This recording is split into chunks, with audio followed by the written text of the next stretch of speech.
bonjour, j'espère que vous allez bien, on se retrouve... Calme-toi Colline. On se retrouve aujourd'hui avec les favoris du mois de juin. Et alors attention, il y a du lourd, je pense notamment à un livre qui est juste devant moi et qui a priori a révolutionné ma vie, mais genre vraiment un truc de fou. Donc bon, on va en parler un petit peu plus tard. La première chose dont j'ai envie de vous parler, et alors je vais... Attends, juste petite parenthèse, j'ai une tendinite à l'index, donc je suis pas encore allée faire soigner ça, j'attends d'être en vacances, hein, donc je suis pas constamment en mode super, non c'est juste que je laisse mon doigt plier, parce que quand je le déplie ça me fait mal, hein. Donc la première chose, je suis un peu surexcitée, je sais pas ce qui se passe, la première chose dont je voulais vous parler et que vous avez peut-être déjà vu passer sur Instagram, il s'agit de mes cocktails sous la douche, le nettoyant corps et le gommage que j'ai co-créé avec Unbottled. Alors Unbottled, je vous en parle maintenant, ça doit faire 1 an ou 1 an et demi que j'ai découvert cette marque et qu'on travaille ensemble, donc de façon régulière. Et à un moment, vous savez, moi quand ça fait longtemps que je travaille avec des marques, et ben j'aime bien qu'on fasse des trucs ensemble, tu vois, des trucs qui nous ressemblent à tous les deux, tu vois, à la marque et moi. Et donc avec Unbottled, quand on a commencé à réfléchir à ce qu'on pourrait faire ensemble, moi il y a très rapidement l'idée en fait des cocktails sous la douche hein, qui me sont venus à l'esprit puisque j'ai un problème avec la boisson apparemment. Je vous présente donc le gommage Pina Colada et le nettoyant pour le corps au Mojito, et vraiment ces deux produits sont des dingueries. C'est sorti vendredi dernier, on a fait une petite soirée de lancement d'ailleurs à la boutique Unbottled et c'était trop bien de voir plein de têtes de parmi vous. Cette phrase n'avait aucun sens, vous avez compris l'idée. Donc je sais qu'il y en a parmi vous qui ont déjà testé les produits et qui sont genre à peu près aussi à fond de balle que moi. Vraiment ces trucs sont dingues, je suis hyper contente de ce qu'on a réussi à réaliser. Si vous me connaissez, vous savez que quand je fais une co-création avec une marque, c'est pas juste un truc, on prend un produit qui existe déjà, je mets mon nom dessus et puis on n'en parle plus. Là, il y a vraiment eu un gros travail sur les senteurs parce qu'en fait, c'est pas aussi simple que ça de réussir à avoir des senteurs qui sont réussies. On avait notamment une des versions de la Pina Colada, donc avec la noix de coco, qui était vraiment pas ouf. Il y avait une petite odeur de rance comme ça, tu vois, de trucs de cocktail de fond de verre de fin de soirée, comme ça. Donc vraiment, qui a envie de se laver avec ça? Personne. Et bref, au niveau des senteurs, je peux vous dire que vraiment toutes les personnes qui ont senti ces produits ont adoré. Ça sent hyper bon. Moi, le gommage, j'adore. Moi, je suis hyper en fait cliente. Ça fait quasiment 1 an que je me lave uniquement en fait avec leur nettoyant pour le corps avec des petits machins d'amandes dedans, tu vois. Donc vraiment un gommage comme ça sur le corps. Moi, j'adore le gommage Pina Colada pour l'été, mais c'est genre bonheur absolu. Ça mousse bien, ça sent bon, ça laisse la peau toute douce. Franchement, je suis extrêmement heureuse. Alors, je suis toujours heureuse quand j'ai des co-créas comme ça qui sortent, mais là, vraiment, je suis fan de ces produits. Et excusez-moi, est-ce qu'on peut admirer, vraiment, on prend 5 secondes pour admirer ce pack qui est merveilleux. D'ailleurs, c'est trop cool parce qu'en fait, derrière un pack, en fait, un développement de pack pour un produit, il y a énormément de travail. C'est pas genre tu claques des doigts et puis c'est rare, quoi. Tu vois, que en gros, la première version soit la bonne. Donc, c'est trop bien parce qu'en fait, ils m'ont fait monter les packs de à peu près tous les essais qu'on a fait, tu vois. Donc, alors, on avait, voilà, la première version, alors qui était très jolie, mais vraiment, on était dans un truc, bon, c'est sobre, quoi, tu vois. C'est très joli, mais on va peut-être essayer de pousser un petit peu plus le truc, hein, parce que moi, je trouve que c'est toujours hyper intéressant, vraiment, de mixer les deux univers, tu vois, quand tu bosses avec une marque. Donc après, on est parti sur des petits fruits, des petits machins, mais alors moi, j'étais pas encore hyper fan. On a eu ensuite cette petite version où là, ça commençait à me plaire, mais je trouvais que c'était pas encore une fois, c'était pas encore ça. Et là où on a commencé à toucher le but du doigt, j'ai envie de dire, c'est avec cette version qui est donc en fait au niveau du design exactement la même chose que la version finale, sauf qu'au niveau des couleurs on trouvait que ça manquait un peu de fraîcheur, quoi, tu vois. Donc voilà, bref, j'avais juste envie de vous montrer ça parce que je trouve que c'est hyper fun et j'ai l'impression qu'en règle générale vous aimez bien voir un petit peu les behind the scene comme on dit. Donc pour rappel, chez Unbottled on est sur des produits qui sont tous fabriqués en France. Les parfums, pour info, sont développés par un parfumeur de Grasse. Quand même, voilà, ça vous donne un petit, si vous y connaissez un petit peu en parfum, ça vous donne une petite base sur laquelle vous appuyez. C'est sans sulfate et sans savon, donc ça ne te décapte pas la peau et vraiment c'est un pur bonheur. Et comme je vous l'ai dit juste avant, les cocktails sous la douche sont donc sortis officiellement vendredi, donc je vous laisse évidemment le lien dans la barre d'infos si vous voulez aller jeter un œil. Et je vous précise aussi que pour à l'occasion de l'été, parce que là on est vraiment dans le thème summertime, quoi, si tu veux, ils ont créé en fait un petit pack avec leur déo. Ils ont sorti leur déo solide. Ça fait quelques semaines, ça fait vraiment pas longtemps. Accessoirement pas du tout fait exprès, mais vraiment au niveau des couleurs, ça colle parfaitement. Donc ils se présentent comme ça dans un petit pack en carton. Vous avez la senteur menthe au lait, alors qui accessoirement je trouve sent un petit peu le mojito. On est vraiment sur une petite odeur de menthe fraîche mais un peu sucrée comme ça. C'est pas un truc hyper, tu vois, c'est pas un chewing-gum à la menthe de l'Antarctique, hein. Et la senteur fleurie chérie, alors qui moi personnellement est ma préférée. Là on est vraiment sur une odeur qui est fleurie, un petit peu sucrée, qui est beaucoup plus ronde, voilà, qui est moins fraîche entre guillemets. Mais alors ça sent tellement bon, c'est un délire. Ils sont made in France et vous vous demandez sûrement sont-ils efficaces? Eh bien écoutez, sachez qu'ils ont été testés et approuvés par moi-même. Sachant que moi, ces dernières années, j'ai plutôt eu tendance à me retourner vers des déos, des déos, des trucs traditionnels, quoi, tu vois, conventionnels, on va dire ça comme ça. Donc autant vous dire qu'en matière de déo, j'ai des exigences qui sont assez élevées. Et là vraiment, même en ce moment, avec les chaleurs de dingo qu'il fait, voilà, sur moi, ça fonctionne hyper bien. Donc il y a un petit pack en ce moment, cocktail sous la douche et déo qui est dispo sur le site de Unbottle. Pareil, je vous laisse le lien dans la barre d'infos. Et voilà, et moi je suis hyper contente. J'espère que ça vous plaît. J'espère que si vous avez déjà pu tester, n'hésitez pas à me le dire dans les commentaires.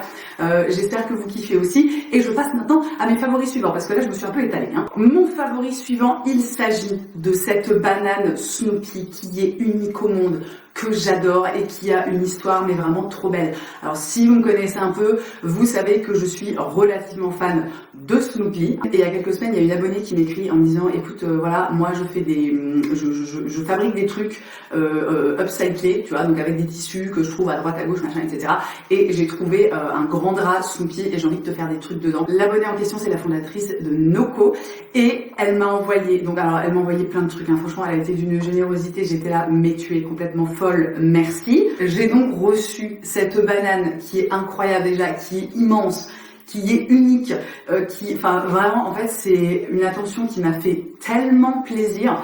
Je vous avoue que, en dépit de toutes ces années vous voyez, derrière moi, je suis toujours, en fait, je sais pas, de me dire que les gens aient envie de fabriquer des trucs pour moi et de me les envoyer, et elle m'a rien demandé, hein, je précise que vraiment, alors, il va sûrement falloir que je mette communication commerciale parce que je l'ai reçu gratuitement, mais vraiment, enfin, c'était un pur cadeau du cœur, quoi, si vous voulez. Et c'est vraiment toujours quelque chose qui me touche énormément, donc voilà, si tu passes par là, je te remercie. Je vous laisse le lien vers son shop dans la barre d'infos, si vous voulez aller jeter un œil, soutenir une petite créatrice, etc. Vous savez que c'est quand même quelque chose qui me tient à cœur, et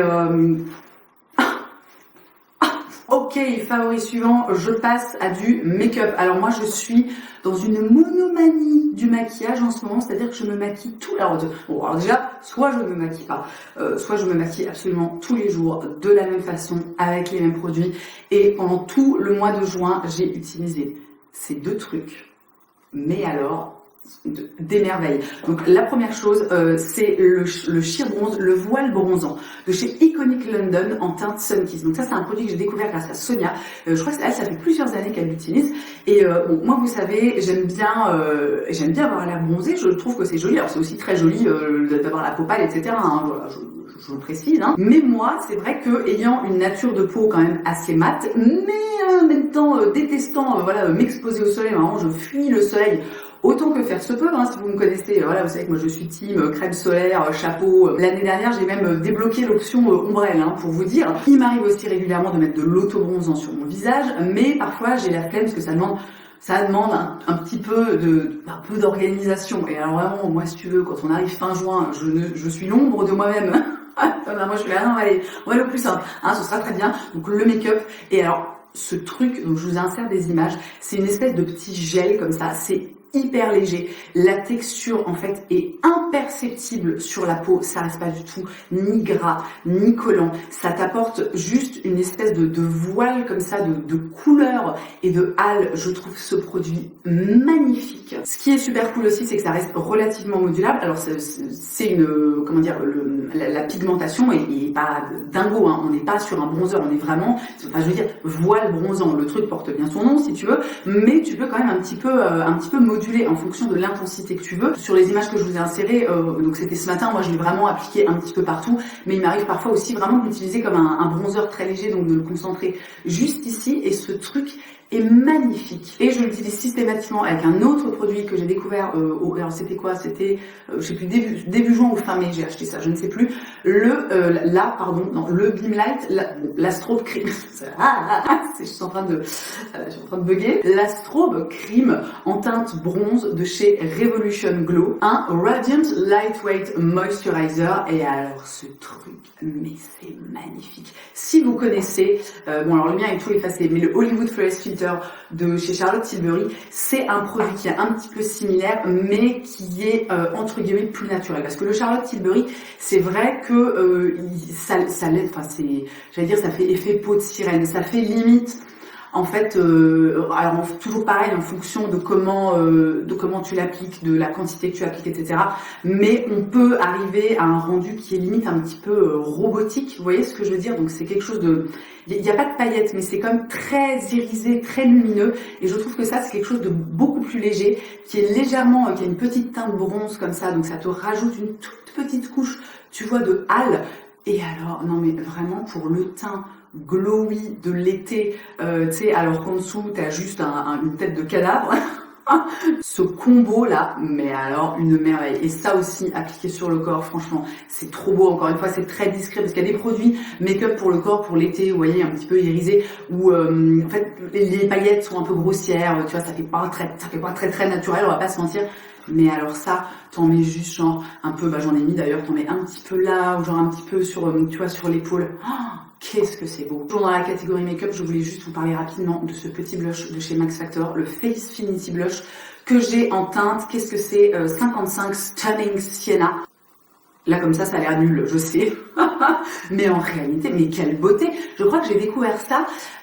C'est Laura, l'Odeuse Makeup, qui parle souvent de Max Factor, qui teste pas mal de trucs. Et alors, c'est marrant parce que moi, c'est une marque que je connais depuis hyper longtemps, puisqu'elle est vendue depuis... Enfin voilà, moi, ça fait 15 ans que je vis à la frontière allemande et que donc j'ai accès au magasin DM. Voilà, alors si vous êtes jamais allé en Allemagne, vous n'avez aucune idée de ce que sont ces magasins. Mais c'est un peu le temple du drugstore, tu vois, du maquillage pas cher, des trucs comme ça.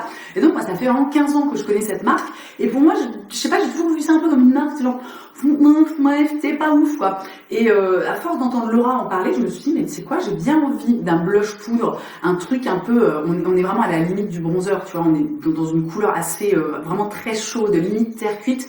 Bref, je me suis dit, je vais tester, et alors ce truc, mais je ne m'en lasse pas, je vous insère aussi des images, puisque je l'ai appliqué ce matin, mais c'est beau, et en fait, ce que j'adore, c'est que c'est un blush mat, mais légèrement satiné. Moi, j'ai du mal avec les produits, de toute façon vous l'avez compris, moi j'aime bien les trucs qui brillent, machin, les paillettes, le teint glowy, machin, nanana.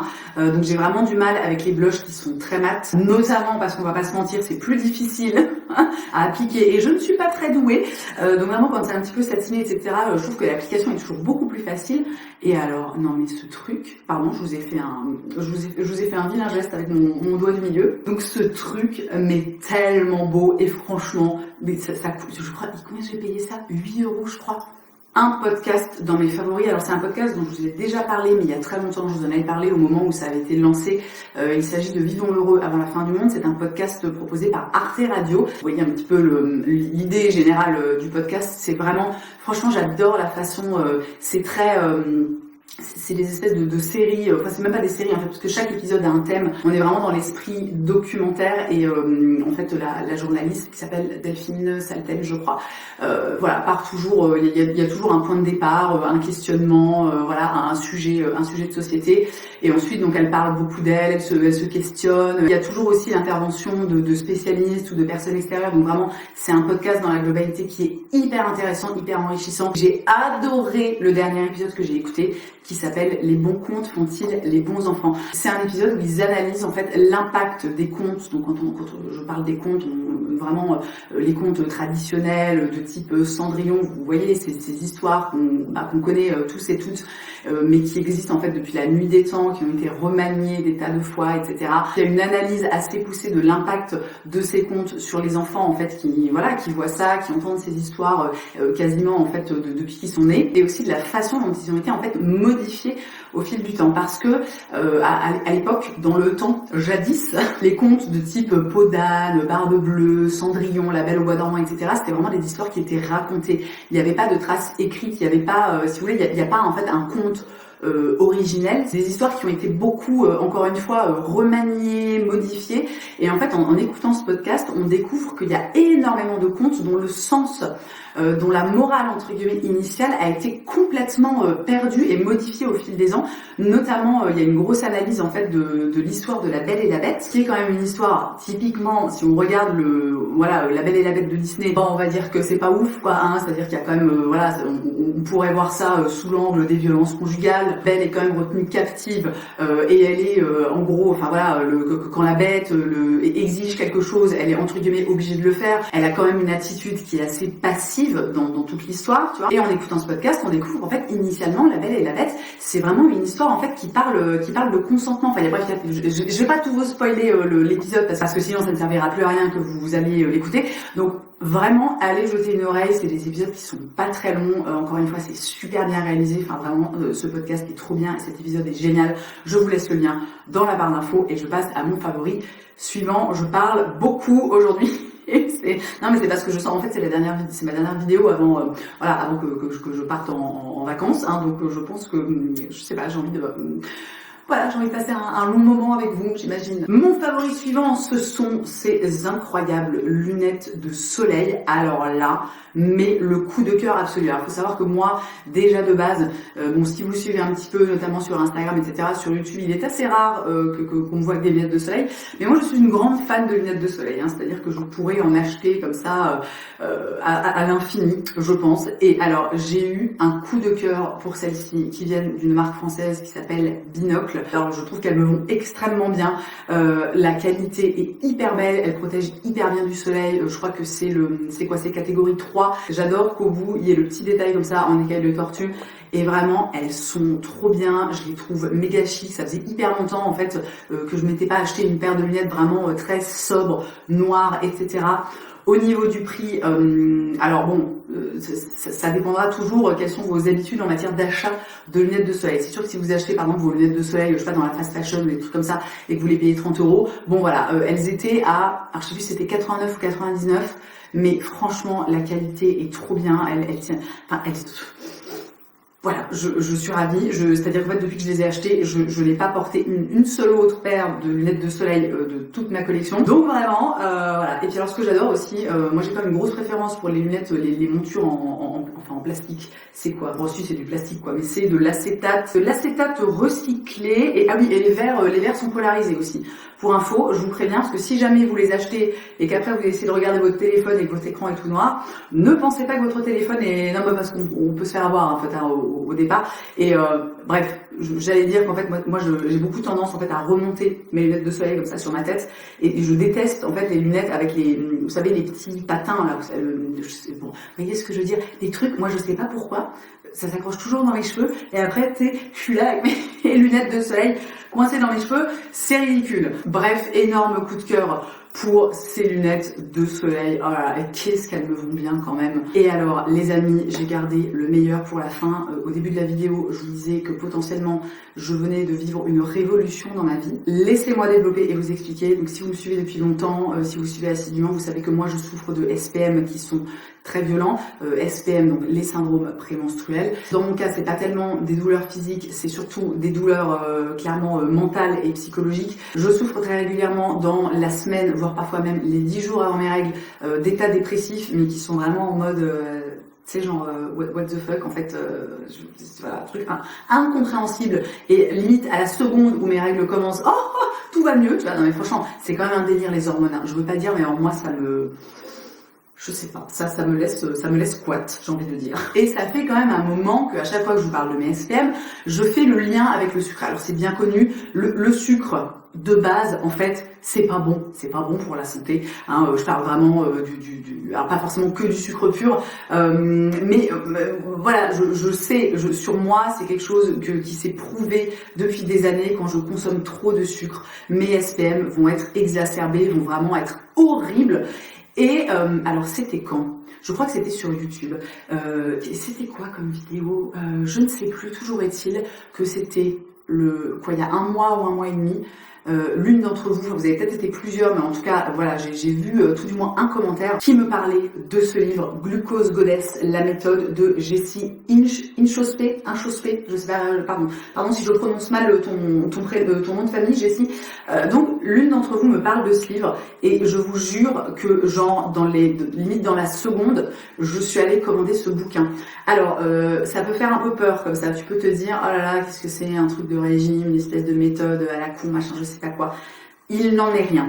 Je vais essayer de vous résumer rapidement le concept de ce bouquin. C'est un bouquin qui met le doigt en fait sur l'impact du glucose et de la glycémie sur des tas d'aspects en fait de notre vie et plus globalement sur notre santé. Donc ça se concentre vraiment sur ce qu'on appelle en fait sur ce que sont les pics de glycémie. C'est-à-dire que voilà, typiquement t'es à jeun, tu vas manger un gâteau, un truc industriel, un truc qui contient du sucre. En fait, ton corps va directement l'assimiler, tu vois, ça va vraiment te faire un pic. Attendez, je vais essayer de vous trouver parce qu'il y a des petits. Donc là, typiquement, ils ont étudié la différence en fait le taux de glucose dans le sang, la différence qu'il va y avoir entre si tu consommes un smoothie fraise pomme banane et si tu consommes une omelette avec de l'avocat, tu vois. Et tout le but de ce bouquin et en fait de cette méthode, c'est de en fait donner des clés pour réussir à garder sa glycémie la plus stable possible et justement éviter ces pics de glycémie qui ont en fait des conséquences, qui ont des tas de conséquences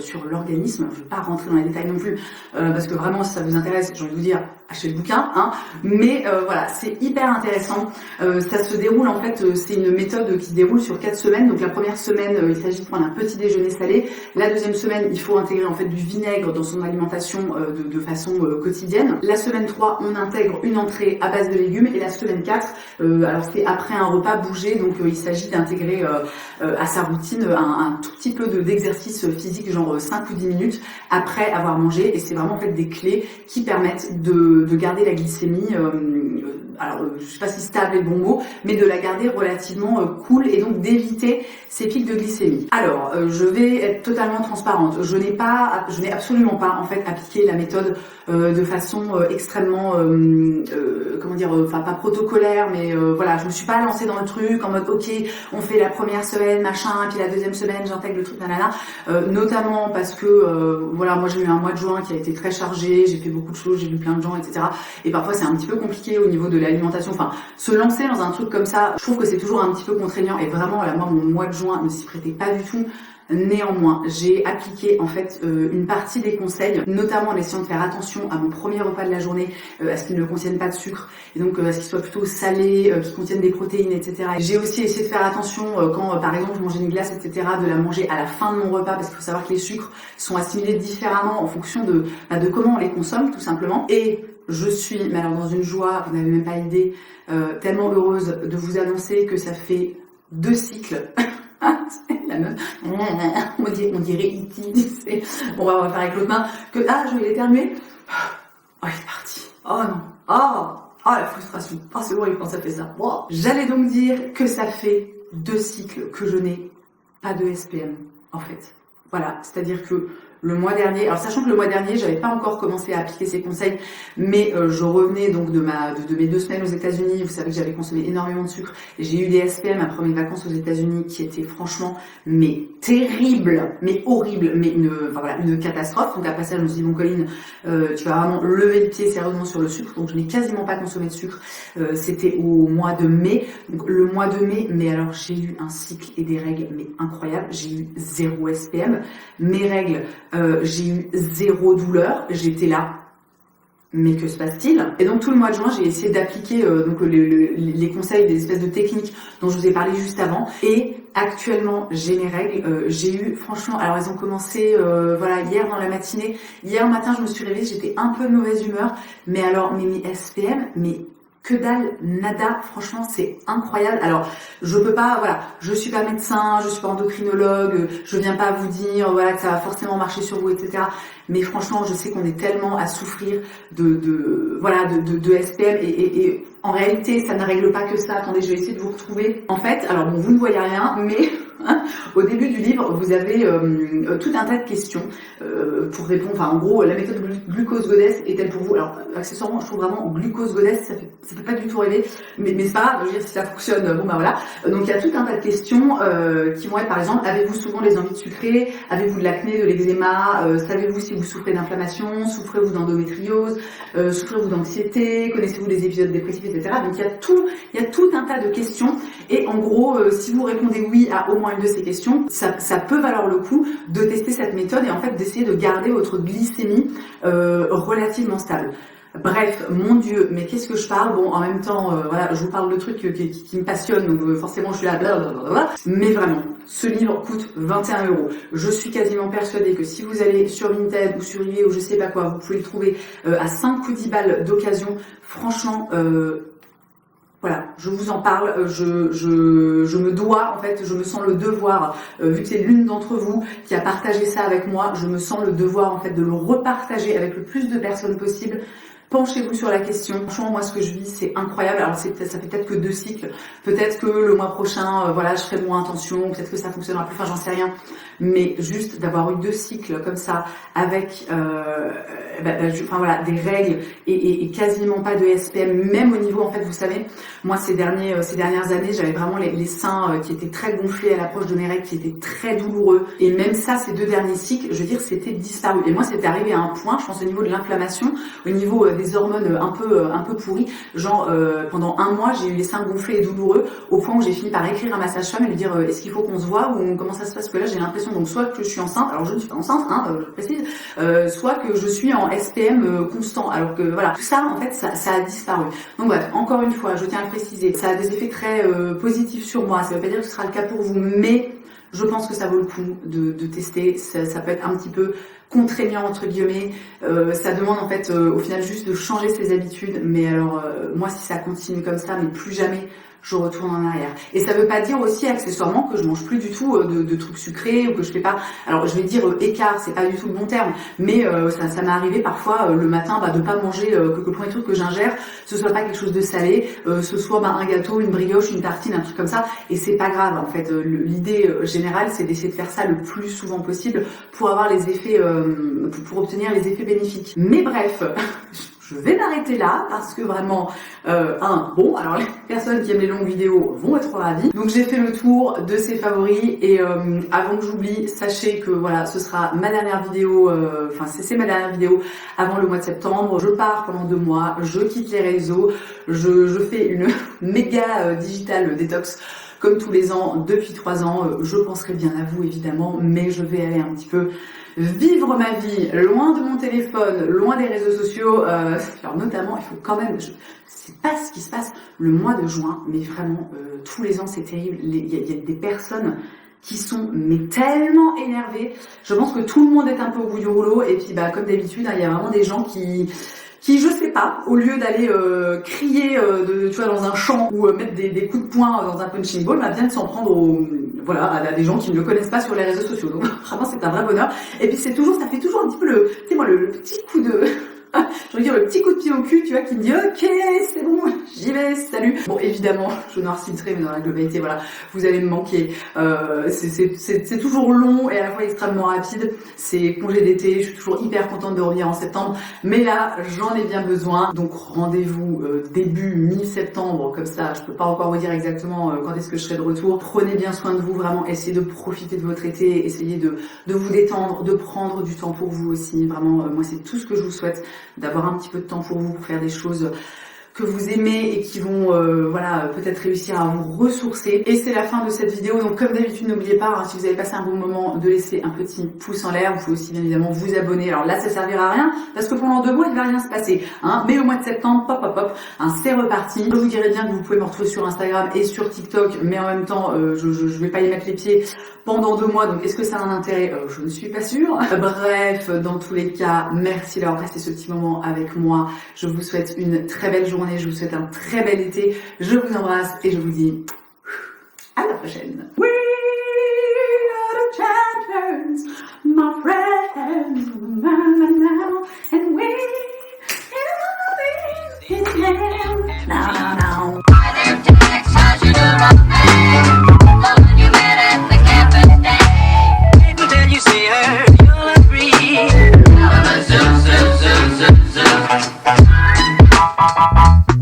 Has